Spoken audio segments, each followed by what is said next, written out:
E aí, pessoal, tudo certo? Pessoal, Café com Fertilidade. Esse quadro, sabe que eu tenho respondido muita pergunta, né? A gente tem postado algumas coisas no TikTok também, a gente tem mais de 40 perguntas, então eu tenho respondido muita. E eu gosto muito, quem conhece o nosso quadro aqui do Café com Fertilidade sabe que eu gosto bastante. E a gente começou a selecionar algumas perguntas mais semânticas aqui, não tão técnicas, e eu realmente estou gostando bastante de responder. Então, pessoal, se você é novo aqui no canal, considere se inscrever no canal. Se você acha que esse vídeo, espera até o final, vê se te agregou para alguma coisa. Se te agregou, se inscreve no canal, deixa um comentário. Se ficou qualquer dúvida, deixa alguma coisa anotada aqui. E vamos lá, bora pro vídeo.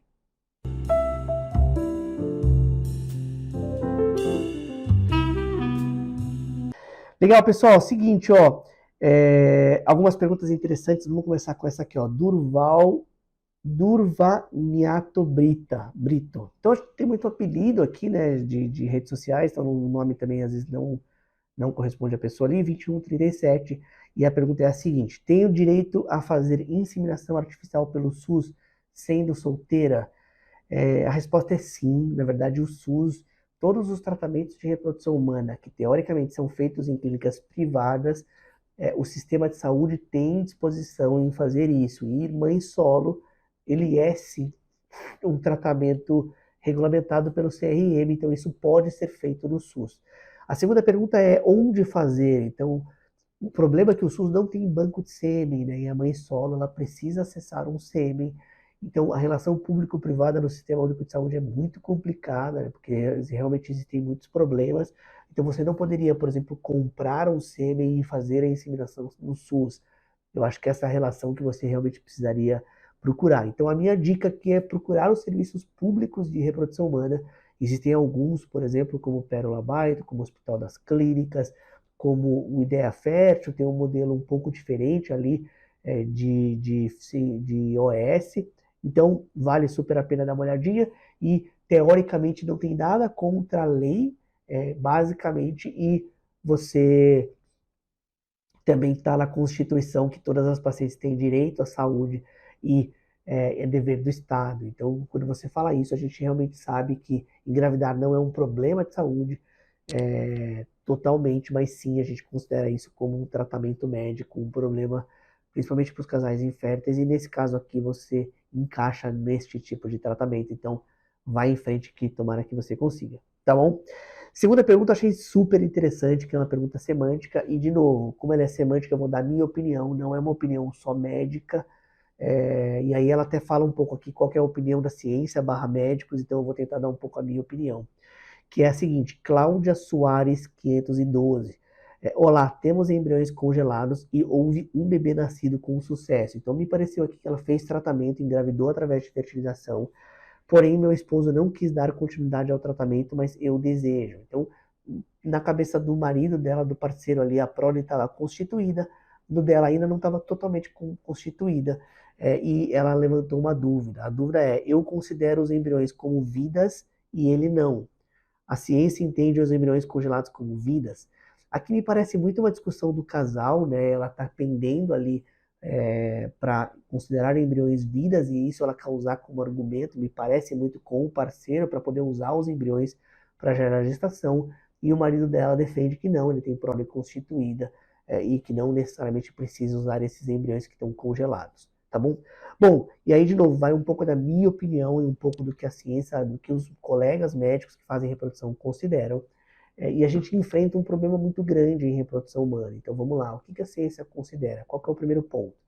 O primeiro ponto é que os embriões formados, eles são ali uma parte da mulher, né, da mulher durante o tratamento, e uma parte do marido, do parceiro, ou do sêmen que a gente escolheu ali.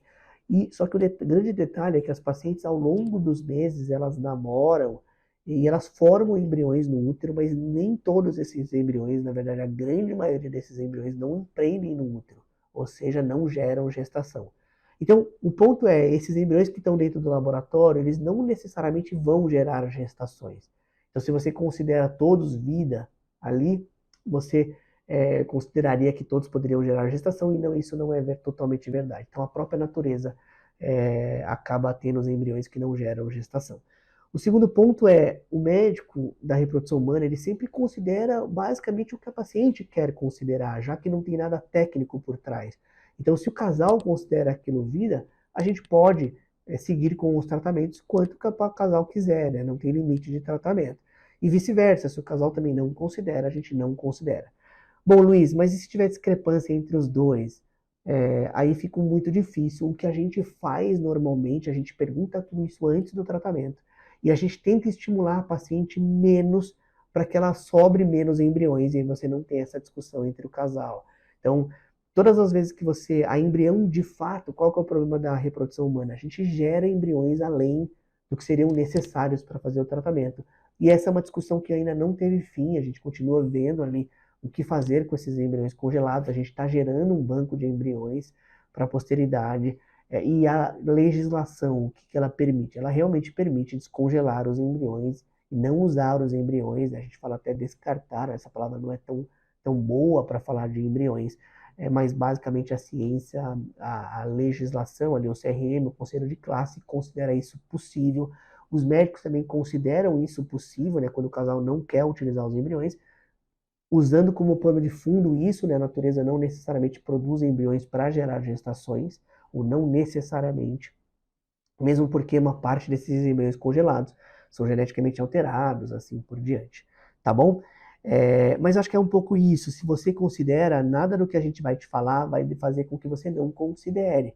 Então, se você considera, a ciência não vai te falar que isso não seja vida, tá bom? Porque potencialmente podem gerar embriões, podem gerar filhos, e assim por diante. Então, essa resposta vai ficar um pouco da minha opinião, a gente não vai conseguir te dar uma resposta definitiva. Eu espero ter ajudado um pouco aí no seu raciocínio com o maridão, e aí acho que é um pouco da conversa dos dois mesmo. E aí, o que você pode fazer se você considera a vida e o marido não quer mais filhos, você chegar à conclusão que vocês não vão ter mais filhos, você pode doar esses embriões para outros casais. Então, se você está com um desconforto para congelar esses embriões e acabar descartando, você pode doar para outros casais, e eu tenho certeza que quando você levantar a mão, muitas pessoas vão precisar desses embriões para transferir, e aí você tira um pouco o peso das suas costas também. Combinado? Legal, essa pergunta eu achei muito boa, e a gente dá um pouco da nossa opinião aí, né? Um pouco do que a gente fala no dia a dia e um pouco do problema que a gente vive com o médico da reprodução humana. Então essa pergunta eu achei muito, muito legal.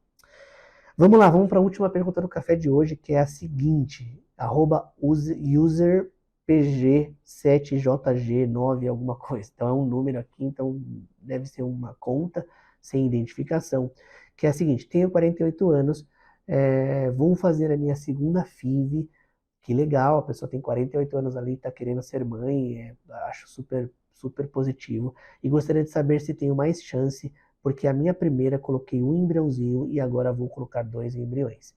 Legal, vamos isolar algumas coisas aqui nessa pergunta dela, que é importante, que é a seguinte, acho que a primeira informação que a gente precisa a primeira vez que ela fez o tratamento, ela usou embriões daquela idade?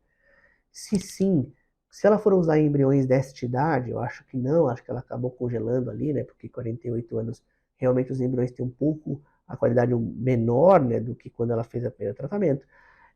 Mas se você imputar na variável idade, você usar embriões mais velhos, e aí não necessariamente você aumentar o número de embriões, você tem uma chance maior. Bom, Luiz, legal, mas se você for usar o número de embriões da mesma idade, da mesma paciente, com o mesmo sêmen, com tudo, aí sim, se você aumentar o número de embriões, você aumenta a chance de você engravidar. É verdade dizer que pacientes que aumentam o número de embriões aumentam a chance de engravidar. Existe uma discussão na reprodução humana ainda em embriões de má qualidade, se você coloca junto com o embrião de boa qualidade, isso pode atrapalhar de alguma forma. A ciência ainda não conseguiu provar nada nem para um ponto nem para outro, mas teoricamente, quando você aumenta o número de embriões, você aumenta a taxa de gravidez e você também aumenta o risco de gemelaridade, tá bom? Quando você aumenta o número de embriões.